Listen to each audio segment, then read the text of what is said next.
Voilà, chers collègues, bonjour. Nous pouvons entamer notre commission conjointe sur la santé mentale des jeunes et nous sommes ici pour visionner un documentaire, Tout va s'arranger ou pas, avec des jeunes qui pourront témoigner aussi et qui pourront participer à nos échanges en fin de documentaire. J'arrive pas, hein. J'essaye de dire, en gros, si le sujet de la santé mentale, c'était pas aussi tabou et si on n'avait pas autant de mal à en parler, il y aurait... Enfin, j'essaye de formuler ça, genre. Mais pas ouvrant, mais en libérant la parole sur le sujet et en essayant de dissimuler les tabous, les prises en charge seraient plutôt... Enfin, ou des trucs comme ça, genre tu commences dans l'autre sens, en mode... En évitant, pas si, parce que sinon ça va faire trop répétitif.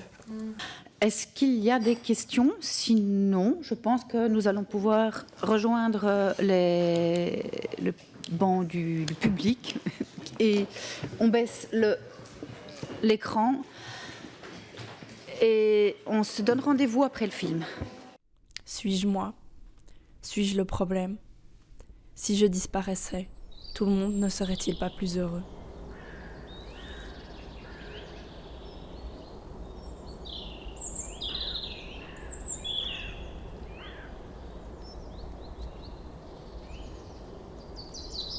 Je suis Elena, j'ai 16 ans et je suis en décrochage scolaire depuis novembre. Mais maintenant ça va quand même déjà mieux. Enfin, je suis pas vraiment retournée à l'école, mais j'envisage de retourner à l'école. C'est-à-dire que je devais être sous surveillance. Mon maman a dû prendre congé pendant quelques semaines là, parce que je n'avais plus l'autorisation pour les médecins de rester seule. C'était devenu trop dangereux pour moi. Trop dangereux, tu veux dire que tu aurais pu te suicider? C'est ça, ouais. Qu'est-ce qui est arrivé pour que tu penses à ça? C'est des pensées que j'ai depuis maintenant 2 ans. Et c'est pas le Covid en lui-même, c'est toutes les conséquences que ça a eu sur nos vies. Ici, quand vous prenez la parole, vous appelez là. Je ne sais pas qui commence. Moi. Voilà. Voilà. Donc, je m'appelle Sai, je ne vais pas bien, je suis perdue et j'ai besoin d'aide. Voilà ce que j'aurais aimé dire il y a 3 ans. Et pourtant rien. Je me suis tue pendant longtemps sur l'état de ma santé mentale. Parce que j'avais peur, parce que je ne savais pas à qui en parler, parce que personne n'en parlait.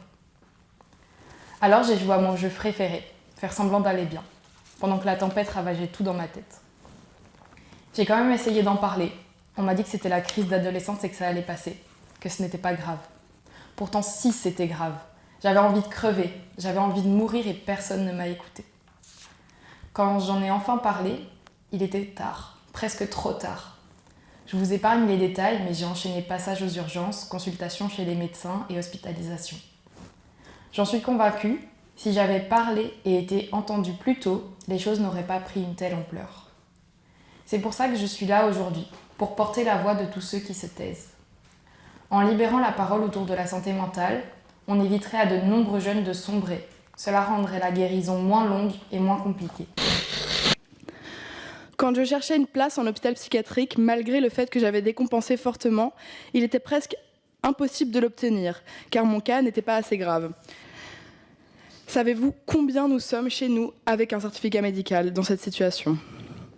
La réponse est introuvable étant donné le manque d'indicateurs.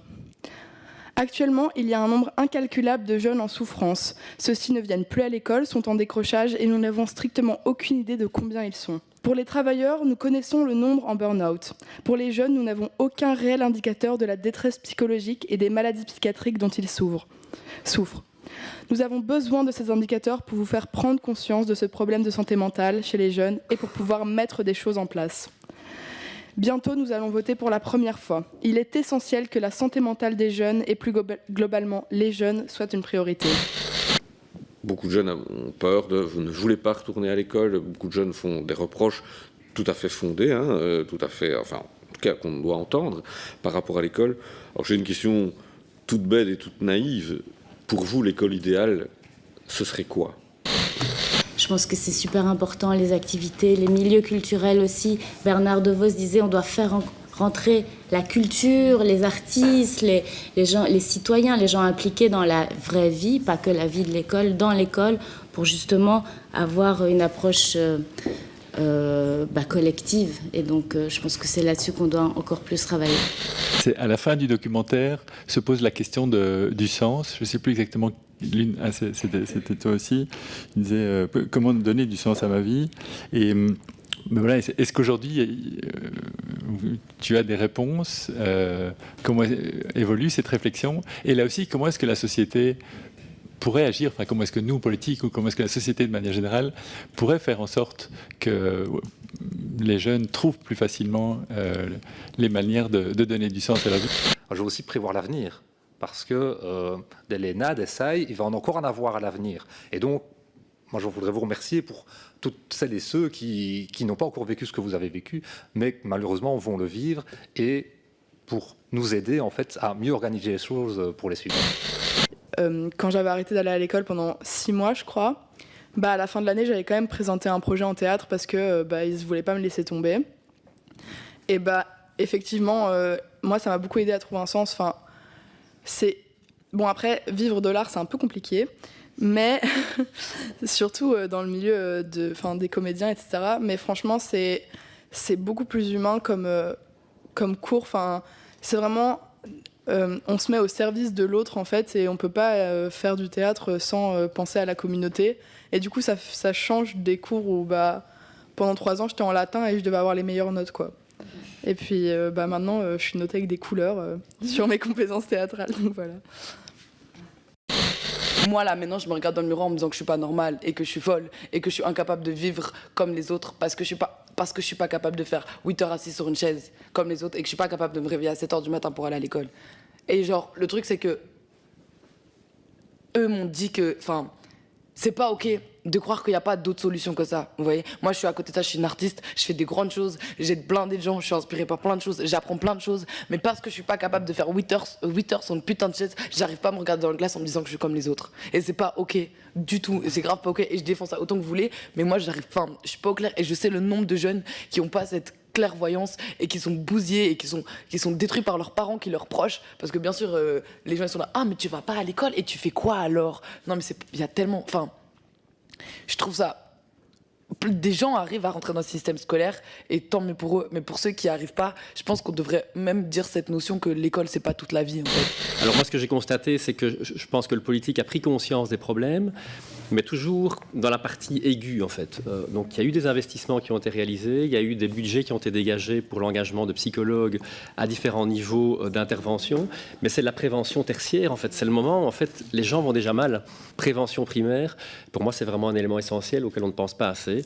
C'est ces jeunes qui aujourd'hui vont bien en fait paradoxalement, mais si on ne fait rien, ils vont s'ajouter à la liste de tous ceux qui ne vont pas bien, et à un moment donné on ne saura plus par où endiguer la problématique, parce qu'il faut continuer à investir au niveau tertiaire évidemment, on ne va pas arrêter d'aider des jeunes qui vont très mal, mais en plus il faut absolument réaccrocher ceux qui sont un petit peu pour le moment dans une situation un petit peu tangente et qui pourraient évoluer vers vraiment une problématique de santé mentale à l'avenir. Nous, on a pu venir s'asseoir à cette table avec, moi ce qui me choque c'est d'avoir pu être assis avec les députés à la même table que nous, on était sur le même plan qu'eux. Ça vraiment, on avait notre petit micro comme eux et tout. Quand je me dis que on a commencé un film quand j'étais en PLS au domaine, et là, on se retrouve dans la même configuration, mais au Parlement, quoi. Je trouve qu'il y a quand même un travail qui a été fait. Et quand je vois des gens qui sont quand même importants, des députés, qui sont vraiment touchés et qui ont vraiment, qui m'ont donné l'impression, en tout cas, d'avoir envie de faire vraiment des choses à propos de ce sujet, ouais, ça a quand même bougé. Après, ça reste compliqué, mais dans le système scolaire, dans l'institution de l'école, je me suis jamais sentie compris ou écouté, ou je n'ai jamais senti que mon point de vue, que ce que je disais valait quelque chose. Par exemple, c'est impossible de débattre. On ne peut pas dire à un professeur « Oui, mais moi, je pense que… » Le prof va te dire « Non, mais c'est comme ça. » je trouve que ça manque. On est censé être jeune, on est censé développer notre esprit critique quand même. On est censé apprendre à vivre, genre pas à se soumettre à tout. On l'a vu avec les étudiants, mais j'étais curieux de voir ce que ça allait donner chez des adultes, responsables de partis politiques, dans un cadre quand même assez formel de cette salle de commission. Là, le film a réussi vraiment à faire fondre ces barrières, en fait. Donc, je pense que c'est vraiment sa vertu, c'est qu'il m'a l'air de vraiment bien marcher pour mettre les gens dans un climat positif, en fait, un climat empathique, d'émotion, mais avec la volonté d'en faire quelque chose. Donc ça, je trouve que c'est vraiment extrêmement positif pour... Chez les jeunes, ça libère la parole, ça on l'a vu, hein, ils révèlent ce qu'ils ressentent. Ici, j'ai senti aussi des parlementaires qui ont été un peu questionnés dans leur identité d'adultes, de parents, et qui prenaient conscience aussi de ces problématiques qui touchent sans doute pour certains leurs enfants. Je ne suis pas la seule à aller mal. Alors, ma douleur est mise sur liste d'attente. Et cette phrase tourne en boucle dans ma tête. Je ne suis pas la seule à aller mal, alors ma douleur est mise sur liste d'attente et cette phrase tourne en boucle dans ma tête. Vous n'êtes pas la seule à aller mal, madame. Il y a une liste de monde avant vous, me dit-elle. C'est tout. C'est tout ce qu'elle a trouvé à me dire, c'est tout ce qu'elle a trouvé à dire devant mes pleurs, devant mes cris, mes appels à l'aide, ma douleur, mon envie de me soigner et de sortir de ce mal-être. C'est tout. C'était un malentendu.